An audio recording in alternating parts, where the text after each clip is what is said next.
it's time to sit back and relax with your favorite drink. And listen.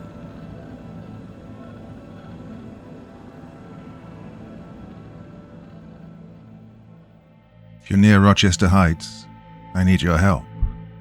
The thing in the hallway won't let me leave my room. By Santiago Delmar. Part 1. Through my peephole, I saw that it was still there. The flayed skin glistened under the dim glow of the hanging incandescent light bulb. I knew I was watching and came close until the peephole framed only its visage. The conjoined faces of my neighbours stared into me, with mouths that might have been kissing once. Well, it grinned, or tried to. Their tongues had fused to become fat and forked, and it now used them to lick at the glass of my peephole. It pulls back without warning, and once more I get a good look at it. Two human forms smashed together. The smaller one clinging to the larger one's torso, resembling a gibbon and her young, but distorted into something fleshy and vile. I can see the sinew of its exposed muscles, the blood vessels, and the flaps of flesh that hang off of it. I can see the hanging skin testicles of the larger body and can see that the clinging body grinds itself into him where the groins meet. But whether it's in agony or ecstasy, I can't tell. It runs off into the dark corners of the hallway, but I'm not fooled. I know it's trying to lure me out, and I don't want to find out why. I need your help, please. I'm trapped on the 4th floor of Rocherster Heights, in room 405, a dilapidated high-rise apartment in East Oakland. Within the last 6 hours, must have been dead midnight, something horrible happened. Whether it was an invading force or a corrupting evil, I don't know, but I can't leave, and my room is the only safety I have. And even then, I don't know how long until it gets in. I'll have to go back, recount all that's happened leading up to this, and maybe, just maybe, someone can help me. It all started with that damn fetish. Not the sexual perversion type. No, it was an idol. It was 4 a.m. and I was about to throw in a load of laundry before I was off to bed, and there it was. Splayed out smack dab in the middle of our laundromat, still slick with blood. I don't know what I was looking at.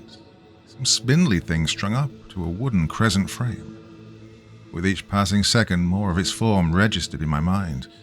I nearly doubled over and lost my breakfast at the realization that it was a skinned, headless dog crucified.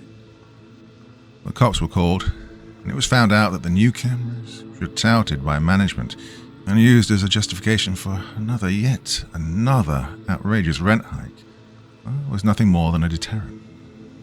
As in they're useless and not even hooked up to a power source. Well, they've let my bathtub sink halfway into the room underneath me, so while it was infuriating, I wasn't surprised. Later it became known that the dog was Mrs. Lawrence's beloved poodle, Butterball. The poor widow was hysterical and demanding a full-scale investigation. She might have gotten her way had nightfall not greeted us with yet another fucked-up finding. Harold, a shut-in who lived on the top floor, was found dead. Well, I'm a night owl through and through, so I was awake when the discovery was made. There was no commotion, but hushed whispers and tensed bodies. I tend to creep around the stairwell between the 4th and 3rd floor, since it's scarcely populated and has a small accessible window that I can smoke out of. I was trying to fish for a signal this time since my Wi-Fi was acting up, and my cell signal was dead altogether. That's when I heard them walking down the stairs, talking. Eleanor and Macy from the 4th floor. I could tell from their tone of voice that something was wrong. That and the time, 2 a.m. No one but me was up at this late hour most days. I strained my ears to listen in. God, folded like a freaking pretzel. There was a mess everywhere. Tony says he thinks he's been there since they found the hag's dog in the laundromat. Tried calling the cops, but it's not going through. Elena was whispering to Macy. Well, who was it? Macy asked. That creep Harold from the 2nd floor. The one that Carter beat up for stalking his girlfriend. What was her name? John? Joanna, don't be mean. This is serious. What did Tony do about the body? Sorry, I just think she's frumpy and plain, way out of Carter's league. Nothing yet. He told the manager and he tried calling the police, but to no luck. He wants the body out of here as soon as possible, so we sent Tony out to the station in person. It's been like 2 hours since, and he hasn't even texted me once. I'm starting to get worried. Want to go look for him? No, that would be dramatic of me. We're not even dating, just messing around. Still, you know the Donut Royal's open 24/7. We can get a few and meet Tony halfway there, Eleanor said. The two started walking down the stairs. I froze, and the thought to try to sneak away came to me too late. The two women didn't even acknowledge me as they walked past me, though. But I knew 3 things then.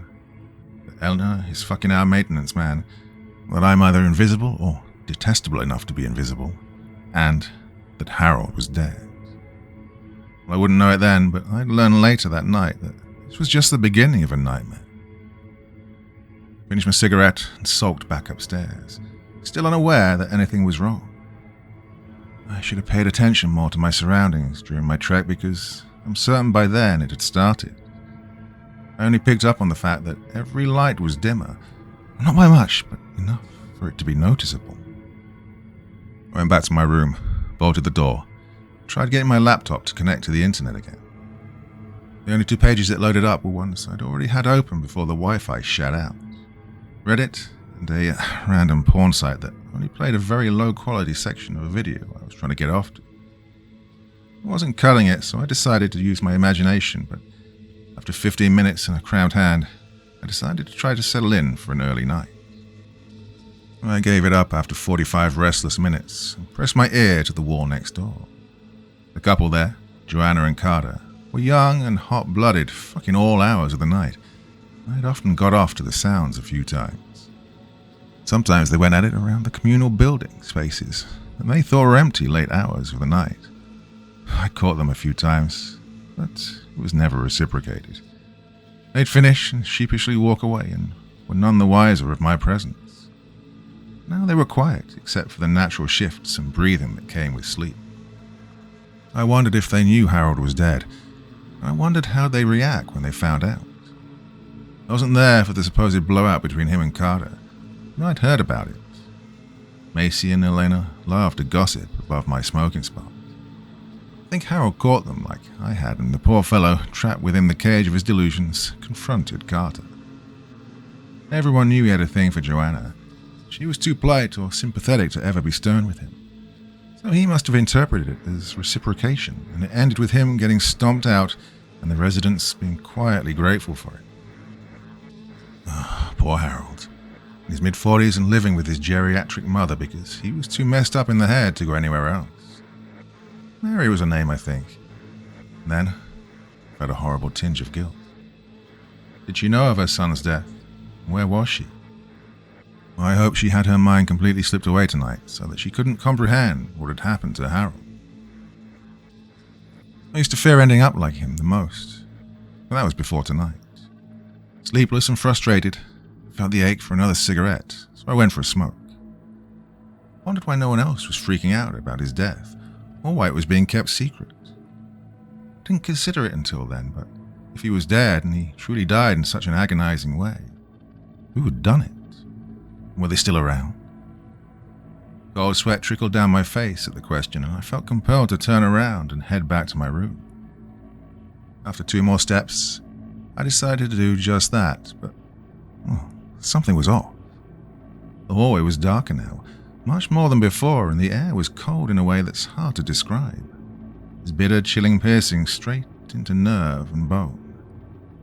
Vertigo threatened to overcome me with each passing moment as the persuasive wrongness intensified. I couldn't define it at first, but as I kept walking it became clear. The hallway was longer than it should have been. I froze, unable to make sense of that fact, and I scrutinized my surroundings a bit more. The ceiling was higher too, by a few feet. My mouth was dry now, and I tried to swallow, but nothing could bring me back to lucidity. Foot over foot, I forced myself to walk back towards my room. I was halfway there when once more my heart stilled in abject fear. At the end of the hallway, from the 5th floor, someone was descending the stairs. Rational thought should have driven me to head toward them and ask or warn them about what was happening. Some deep instinct knew it was wrong in all the ways a living thing could be. Even the stairs leading up to the upper floors felt wrong, as if they weren't of this world. I'd have to get closer to this approaching thing if I wanted to get to my room, so I turned back around and tried to dash as silently but quickly as possible down the hall, but feared I'd be spotted before I could fling myself down them. The storage closet to my right that was never locked served as my refuge. I tried to slink into it as quietly as possible. The closet used a repurposed apartment door, so it had a peephole for me to gaze out of. Minutes passed by at an agonizing pace. It did eventually come into view. From the periphery, it emerged, robed in ornate cloth, moving as if it were dancing on air. Upon looking down, I saw it was skating across the air, legless and floating. From its hood, a strange blinking light cast out onto the dark hallway. As it was at eye level with me, directly in front of me, I got a side profile of its face, and I held my breath to stifle a gasp. It was like TV static, flickering in black and white chaos. I closed my eyes then, fearing that it would turn to face me, and I'd get an unadulterated look at it. In the still moments, as I waited for it to fling the door open, I thought back to all the other strange shit I'd heard about leading up to now. Tony had found nearly a dozen dead animals around the apartment perimeter in the last few days. He didn't want to talk about the state he'd found them in. I wondered if they were anything like Butterball, skinned and crucified. I waited until my body ached, and I mustered the courage to peer into the hole once more. An empty hallway greeted me. I slowly opened the door and crept my way out. This floor was only occupied by me, Macy, Eleanor, Carter, and Joanna. I went to their door and caught myself when I went to knock. I hesitated for a moment before I tried the knob. I winced as it creaked open, and I made my way in, trying to close the door as quietly as possible. I called out for them in a hushed voice, but as I looked around their empty living room, I felt silly. Before I left, I decided to check their room. Someone needed to know about the wrongness of what was happening. I still don't know what the fuck is happening. Well, I didn't recognize them at first. I thought it was a pile of blankets, but as the heavy movement and labored breath caused something to click in my head, I couldn't stifle the yell. It caused the head, or more aptly, heads, to snap up to face me, and I had no delusions of what it was. Carter and Joanna permanently joined at their groins, chest, and mouth. They'd been doing missionary when it happened, so Carter had his body draped over Joanna's, and her arms and legs clasped around his torso, waist, and ass. They'd been flayed at first, but the more I looked, the more it seemed like the flesh had been sloughed off of them. It, hoisted itself up on all fours, if you can call it that, and let out a breathy moan in both male and female voices. The conjoined mouth grinned at me as it took a step towards me, and I finally snapped out of it. We both ran at the same time, but it was slowed by its deformed mass. But the distance between us was still too close for any comfort as I ran out into the hallway and towards my room. I thank God that I hadn't locked my door as I threw it open and turned to slam it shut. I screamed the moment I was face to face with the abomination. Without a moment to spare, I bolted and locked it.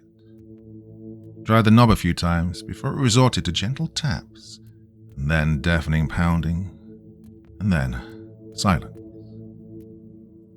Now it's just waiting there for me. What I fear most is that whatever did that to them will come around, lured by its presence, and do the same to me.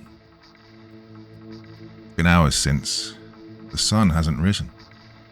Tried sleeping in the bathtub. Couldn't stand the proximity of my bed to Joanne's and Carter's. When I stepped in, I remembered that half the tub couldn't support my weight as water damage had left it half sunk into the floor.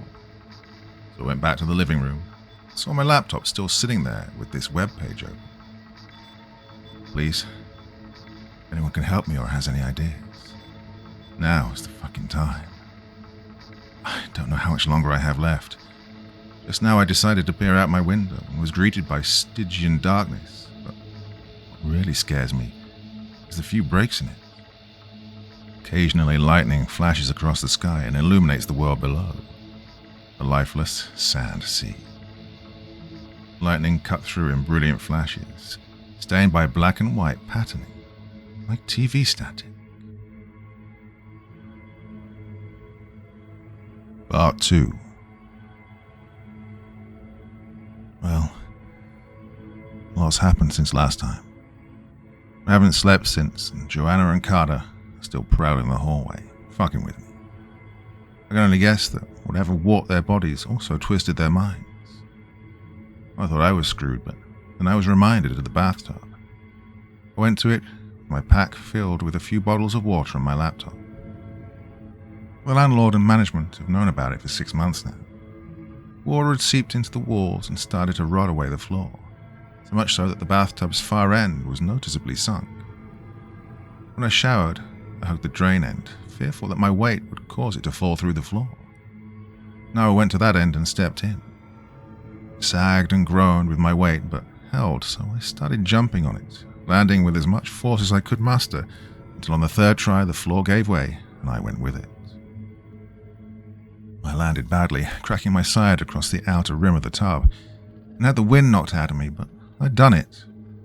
My tub and some of the floor were in my downstairs neighbor's bathroom. Picking off bits of debris, I struggled to my feet and stepped out into the living room. A single mother named Naomi lived here with 2 toddlers. I'd never talked to her, but had a brief interaction with her son, who asked me my name of all things. I knew they often spent the night at her baby daddy's house. Once again, Eleanor's and Macy's gossip keying me in, and it held true tonight. The living room and bedroom were empty, and I was grateful. I tried to hurry as my fall down a floor wasn't exactly silent, and if anything else was out there, it surely heard. I rushed down the hallway in long strides, trying not to look, but there were details you couldn't help but notice. A section of brick wall, discolored monochrome, black and white, back to faded red. I didn't stop to observe, I just kept moving. Only once, when I came upon several blood-stained doors, did my pace slow, but I didn't stop. I tried not to think about the people who lived there, or what had happened to them, but by now the apartment should have been full of the sounds of life, instead of the bleak, oppressive silence I was drowning in. I made it to the stairs and practically leapt down an entire flight of them to the 2nd floor. Blood pumping and confidence high, I was running now. This hallway was warped like the one on the 4th floor, but in much more extreme ways. The walls had not only narrowed, but they were slanted, warping and turning at an angle with every foot until the hallway was nearly spiraled. I had to slow to a stop to get my bearings, as it was all so dizzying. The floor beneath my feet ceased to be shitty faux wood laminate, and was instead a smooth stone that felt almost slippery. The brick walls had melted away to some mottled and stringy maroon cloth thrown over what looked to be grating made of the same smooth stone. It looked almost organic, but at the same time, it could have been fabric. The thick dangling strands made me think of sea anemone tendrils, and I shuddered at the thought of touching them. So, I forced myself to run once more, past an open door to a room that had a body perfectly bisected and sprawled out on the floor. A pile of intestines between the 2 halves writhing and rising into the air. It freaked me out enough that I ran past the next open door with my eyes shut tight. It was Howard's room. I feared seeing what had become of him. I thought mercy was on my side as the hallway eventually straightened out and the next 6 doors were shut. As I came up to the last doors that lined the hallway, the one to my left flung open with incredible force. Flayed hands from a black void reached out to grab at me. I pivoted out of the way just before they made contact. But I couldn't stop my momentum, went stumbling onto the cold, slippery floor. I tried scrambling back up as the door to my right opened and from it Sarah Palmer emerged. I knew it was her despite her corrupted form, flayed and covered in sinewy, tumor-like growth. The severely obese woman had merged into her mobility scooter and she used it to move forward. Sloughed flesh made it difficult as it had wrapped around the wheels, but still it inched forward. The center of her abdomen had split open into a gaping hole, and with a quiver and a moan, it erupted with some vile, bile-like fluid as it vomited a small figure out onto the floor before me. The newly birthed child got up at the same time I did, followed me in my panicked rush down the rest of the hallway and onto the stairway. A toddler-sized thing made of diseased and partially digested sinew was fast and shrieked like a joyous child as it closed the gap between us with one leap. It was my turn to shriek as I tried shaking the thing off. As it scaled up my back towards my shoulder, I took hold of the thing with my hands and pried it off. The flesh was gelatinous and my fingers sucked into it in ways that made my stomach churn. "Tag, you're it," the thing said in a voice I thought was vaguely familiar. Disgust drove me to fling it at the wall with all the force I could muster, and its body crunched and splattered on impact with the wall that had reverted back to normal now. It let out a small pained groan as it slid off the wall into the floor. As I ran by it, it spoke in an agonized whisper that I couldn't rend from my mind no matter how much I tried. "Chris, why? I just wanted to play," it said, and I had to stifle a heaving gasp as I cleared the flight of stairs into the first-floor lobby. The only child who knew my name here was Naomi's son. They weren't supposed to be here, not tonight. They'd always left on weekends to their father's house. Had Naomi called off the attempts of reconciliation tonight of all nights? Or had this begun earlier than I'd thought? I didn't know and wouldn't ponder it until I was out of this nightmare. The lobby was normal by all means except for the lack of lights. Now the darkness did nothing to deter me. The exit was right there, and I ran towards it. The double glass doors froze me in place though, because they were bolted, but because of what lay beyond. Pitch dark world where nothing could be seen, except for the momentary brilliance brought out by flashes of lightning ripping across the sky like whips made of TV static. In those moments I saw them. A line of things just waiting for me to step out. One was a smooth-skinned, pale humanoid with a hole right through its chest that leaked inky black fluid, but it had no face. Another was a tangle of violet tendrils that appeared to be made of smaller, writhing strands. Then there was one that was a massive, looming serpentine thing, dotted with eyes the size of human heads, each iris alien in shape. One end that I assumed to be its head was tusked with mandibles that must have been 6 feet in length. There were dozens of others, but their forms were too varied, too abstract to ever accurately describe. What drew my attention the most was the many puddles and stains of crimson at their feet, and scraps of clothing, one of them obviously being Macy's distinctive denim jacket. One work boot lay on its side, one I thought might have belonged to a maintenance worker. Well, I wouldn't be leaving. Not here. I tried to comfort myself by telling myself that whatever was keeping me here wasn't letting them in. That wasn't reassuring by any measure. I ended up crawling underneath the shitty lobby desk and curling up into a ball for what felt like hours. Could have been longer for all I know, but nothing mattered in that moment. I was fucked. Only when I heard the sound of a procession shuffling by did I stir. Peeking out from my hiding place, I saw them. The robed figures, 6 of them now. Upon their shoulders they bore the weight of a marble slab, and upon it a huddled figure. I watched them, backs to me, shuffle down the room and into the hallway that led to the manager's office. I tried skulking out as silently as possible to bear witness to the ritual that was about to unfold. The bearers lowered themselves in the slab as light gleamed across it. I realized who it was. The body was bent back into itself until it formed a circle. The belly was pointed out to the world. The back and spine were contorted and twisted, the eyes empty. God damn it. That mouth. Harold was grinning ear to ear in an expression of pure ecstasy. The chanting began then, as the flung back and twisted glare of Harold's body lay upon me. Strange, throaty vocalizations, deep and reverberating and inhuman. The sound of a mountain splitting apart, or two worlds coming together. The vibrational forces of the universe melting away, a border that kept the background machinations of a reality unseen.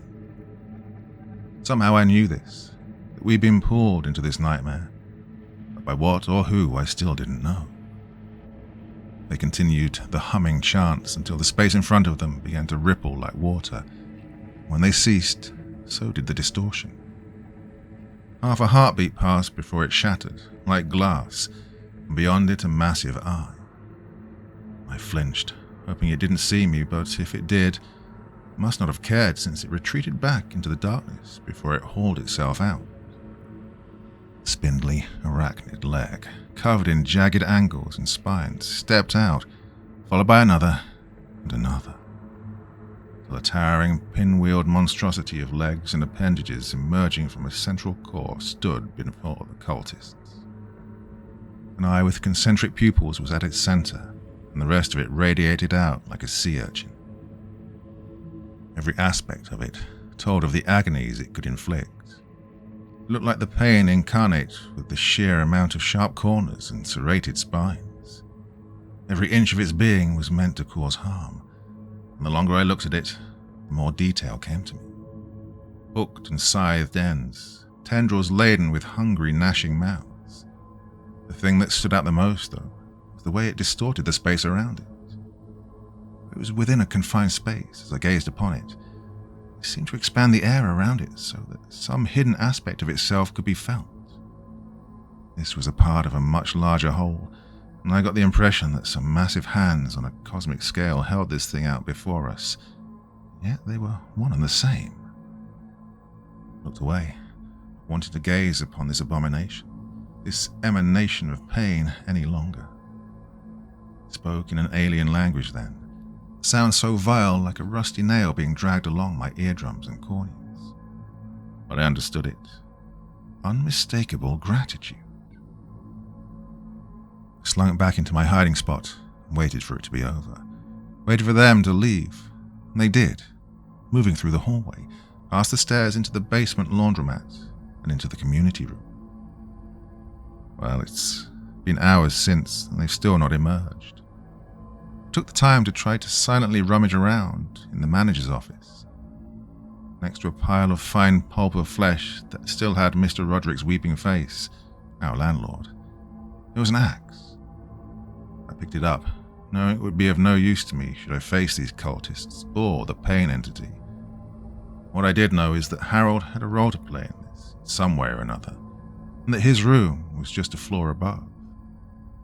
If there's any chance of escape or answers, it would be there. Well, if you don't hear back from me, I'm dead. I'm certain that there's no way anyone from outside this can help. Even then, I still ask you all to wish me luck. I certainly know I'll need it. Part 3. Rocherster Heights had always been a hellhole. I know that now. I never doubted that some of the people here were assholes. But in the time I've had to reflect, I realize how either indignant or cruel they were to each other. Maybe when people group together like that with no goal beyond inhabitants, unpleasant things arise.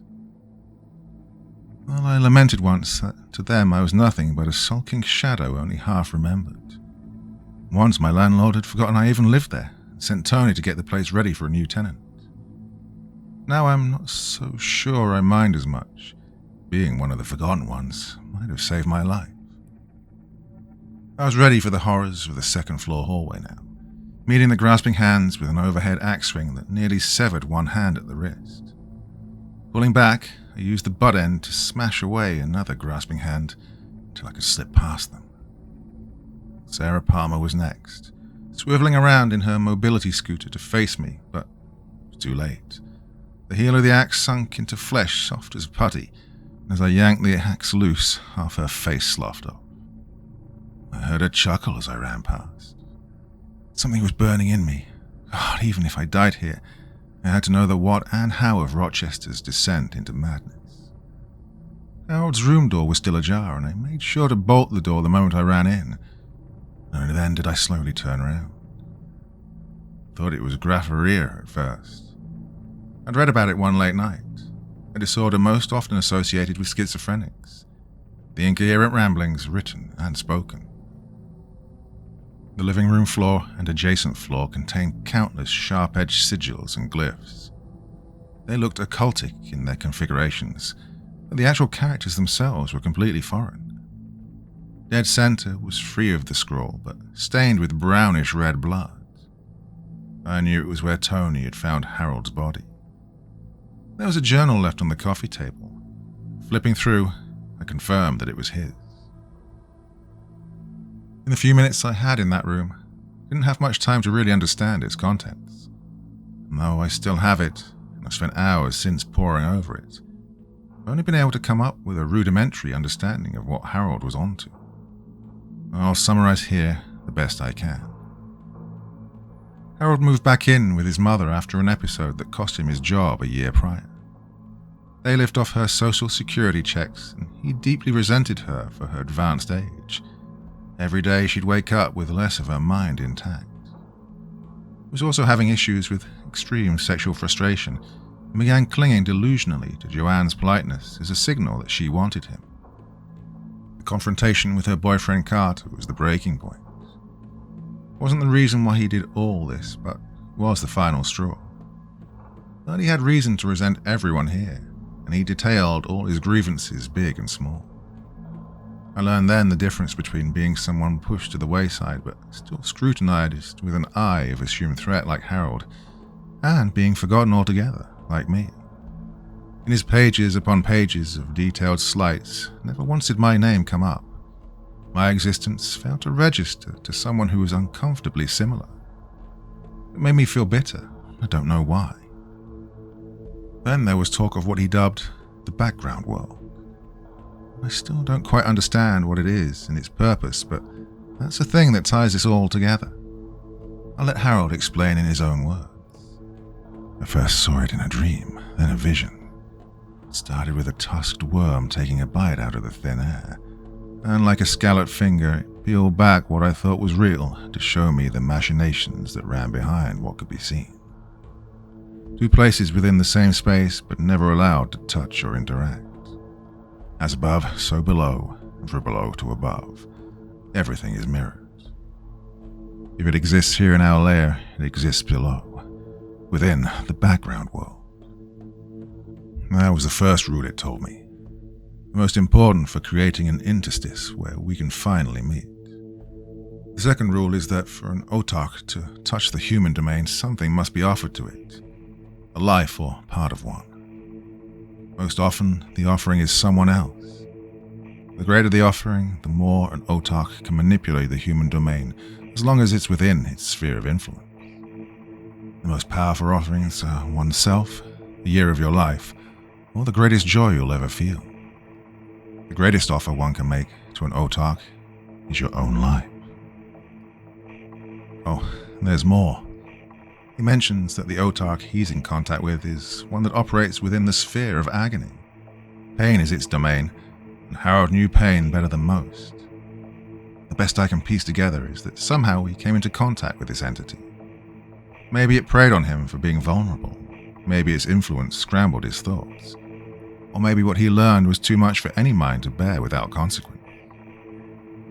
I say this because I don't believe that Harold was crazy, ill and in deep need, but there are enough commonalities in the strange runic language and his journaling that it feels as if he was truly uncovering something. He wasn't a stark raving madman, at least not until he let himself sink deeper into the influence of what had been encircling him. He spent the week leading up to the fateful night of his death preparing for Rochester's fall into the background world. 16 fetishes were placed around the apartment to mark the boundary for where the otak would lift the veil and let our worlds emerge. 6 of them were made from parts of his mother, the rest from strays and pets around the apartment. The last of them was Mrs. Lawrence's dog, in the laundromat.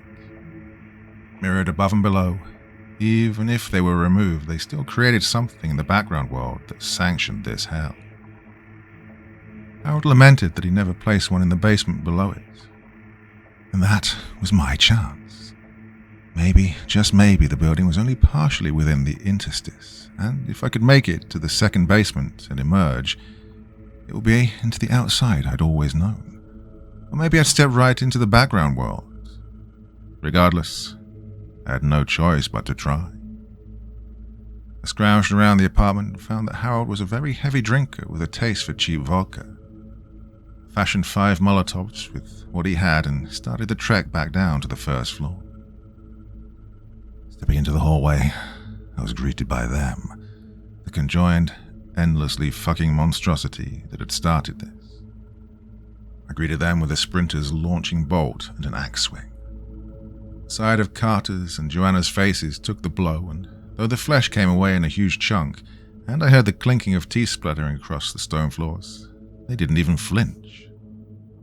Carter tried lunging at me, arm outstretched, but I flung myself against the wall and was trying to slip behind them. They pivoted around to try to face me, but the strange distribution of their weight made them cumbersome, and the fear I felt was gone. Another axe swing sunk deep into the compromised muscle and bone and cleaved through them far easier than uncorrupted tissues. It was enough to nearly decapitate them, and they let out this horrible wheezing gasp. Another lunging grasp was met with an axe blow that sent nearly half his fingers skipping across the ground, and one last swing to their neck finished it. Though their head was on the floor before me, they didn't die. What remained of their face was opening and closing its mouth, and I could see that the destroyed cheek was starting to restructure and regenerate. This truly was hell, willed into existence by a resentful heart. The body didn't fall and wasn't still either, jerking and twitching about. It eventually started grasping towards its head. I had the Molotov lit by the time it took hold of its neck and thrown in the moment it lifted it up. They erupted into a ball of fire, and I swore I heard screaming, as if some part of their warped mind registered what had just occurred, and I hoped that the fire would be enough to put an end to them. The second Molotov was thrown into the corner where Sarah and the hands tried and failed once more to apprehend me. I was going to burn this place down if I could. Maybe then I'd be able to spare them. The third was thrown atop the lobby desk. The last 2 were for the laundromat. I didn't know if the building would actually burn, but I wanted to cause some harm, to do anything. The mad dash to the laundry was the fastest I've ever run, I'm sure of it. I was certain that the commotion and the fires would have caused the Otark and its cultists to emerge from the management's office, but nothing ever impeded my flight down the stairs into the laundry room. I landed on soft floors, and the lights now were dim and blood red, but even then I saw the horror that lay before me. A pulsating mass, a conglomerate of flesh formed at the center of the room, and it stretched out across the floor, walls, and machines. Every inch was living tissue and sinews, nerves, blood vessels, all of it was there. A dozen limbs raked and reached out at open air weakly, and I swore that they had some identifying features. A watch that could have belonged to Jose from the 7th floor. A sleeve of a distinctive neon green sweater from Kiana, a college student. Well, I didn't need another reason. The 4th Molotov was thrown on the fleshy floor behind me, and the final directly at the tumor. The dark was eclipsed by the burning sun that stood behind me. The threshold of the sub-basement and my hopeful exit was before me now, but I hesitated for a moment. The heat licked at my spine and my eyes watered at the rising smoke. Well, if I was wrong, I'd be fucked. But I'd be fucked, fire or not. I moved forward, and the moment my foot touched the first step, the world behind me plunged back into darkness as the fire extinguished. In an instant, it all ceased. The smoke, the heat. A curtain of silence fell, and a wave of dread rose. I knew I shouldn't have looked back, but I couldn't help myself. With a thundering heart, I threw my gaze back. I saw it. The Otark of agony that had caused all of this, goaded and tempted Harold with its promise of pain to all he hated. The centre of its eye blossomed before me and grew to encompass all before in its vision. Yes, it was a vision that it showed me. Screams around me rose to a crescendo as the tumour grew to the size of the apartment itself, a living edifice. And yet it still paled in size compared to the autarch who looked down on it. The countless tendrils and their instruments of torture reached down to the tower of flesh, and it raked and sliced and tore and ate, and it all grew back. It would continue so for eternity. That was a dark wish of Harold. The thing began to bulge and split apart, a perfect copy of its spherical form, mitosis. This thing could split itself, and that's how it planned to fulfill its promise and continue to operate without being bound to it. I screamed, or I think I did, because when I was able to pry my eyes away from it to look around, I saw the shadow of my exit, the descent into the sub-basement. I ran, refusing to look back. I couldn't look back. So, into the murky depths I went. I'd been in the sub-basement once before. Small and damp, it only had a few fold-up tables and chairs, and there were no entries or exits, except a single narrow staircase and a seldom-used door, leftovers from a bygone era. It was barred and locked at all times, but the door was old, wooden, and I was certain it would only take a good kick to break it down. But what lay before me was not the basement. No, some dark plane of reality that could not have been the background world. I'd seen brief glimpses of it just outside my window, but this was different. Narrow and claustrophobic, but at the same time impossibly expansive. Light did not exist here. Even when I tried my lighter, the air around me wicked away illumination. I reached out to touch concrete walls and found that I was in a tunnel. With no other option, I walked and walked until time ceased to have meaning. I must have been there for hours, since hunger and exhaustion forced me to rest. But comfort was impossible, so after a few minutes I got back up and pushed forward. When at last I came upon an exit dimly illuminated, it hurt my eyes that had been bathed in darkness for so long, a shallow staircase that led down to the sub-basement. Well, I'd always known. The door was there, and with a frenzied kick it fell away and I burst out to the world above, with a half scream of joy and a half-maddened sob. It was midday, and Rocherster Heights did not exist anymore. I'd emerged from a sub-basement into an empty, overgrown lot. A homeless man nearby turned to glare at me momentarily before returning to whatever he was doing. Nothing exists of my ordeal, and no one even remembers Rocherster Heights. Well, I've done searches on the residents, and it's likely they don't exist. Everything and everyone marked by the agony autarch have ceased to exist meaningfully, or have been rewritten out of history. I found Macy's mother and called to ask about her daughter. She swore to me she'd never had children. The company that owns the lot told me it's been unoccupied and on the market for half a year. Well, I've not been the same since my escape from Rocherster Heights. There's so much left in this goddamn journal, but every time I look at it, I get this sense of overwhelming doom. There's so many questions. If what exists below is reflected above, and vice versa, how has the world changed?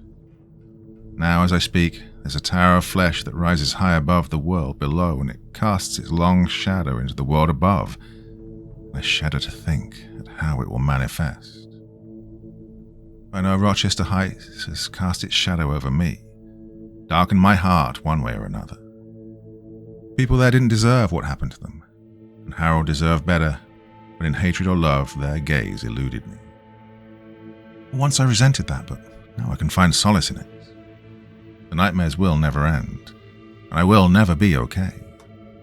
But at least any that casts its hateful gaze upon our world will see nothing but a shadow in my place.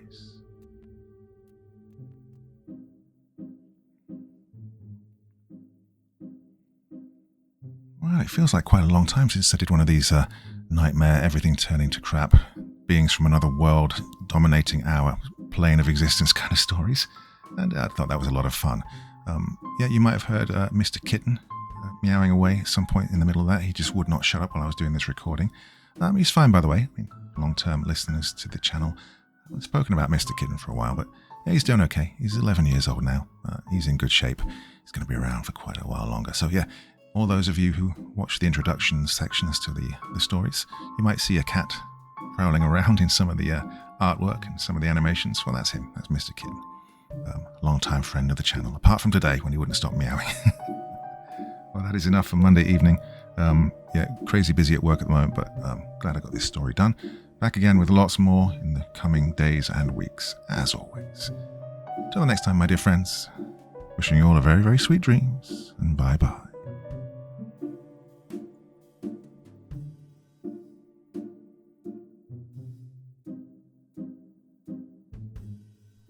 Thank you so much for taking the time to listen to this story today. It really means a lot to me and to the author of the story, of course. Well, if you want to know more about me, I'm pretty much everywhere on social media. You can find me on Facebook, Twitter, Instagram. You can download my music on SoundCloud. I've got a Patreon if you feel like. Throw me $1 or $2. Very much appreciated. And of course, on Reddit, I have a place where you can leave stories if you want me to read one that you've written. Well, hoping to see you all again very soon. Till then, sweet dreams, and bye-bye.